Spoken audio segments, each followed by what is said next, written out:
दीप अमावस्येला पहाटे लवकर उठून स्नान करावे, तसेच स्वच्छ कपडे परिधान करा। त्यानंतर घरातील सर्व दिवे घासून पुसून स्वच्छ करायचे आहे। देवघरासमोर पाट किंवा चौरंग मांडून त्याभोवती सुंदर रांगोळी काढावी। पाटावर लाल रंगाचे वस्त्र अंथरून निरंजन, समई आणि पिठाचे दिवे मांडावे। पिठाचे दिवे हे तुम्ही 7, 5 किंवा 11 या प्रमाणात करू शकता।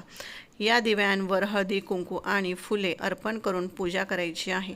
दिवे प्रज्वलित करून शुभम करोती कल्याणम, आरोग्यं धनसंपदा या मंत्राचा जप करायचा आहे। तसेच दूध साखरेचा नैवेद्य दाखवायचा आहे। आपल्या आयुष्यातील सर्व अंधार दूर होऊन आयुष्य उजळावे अशी प्रार्थना करायची आहे।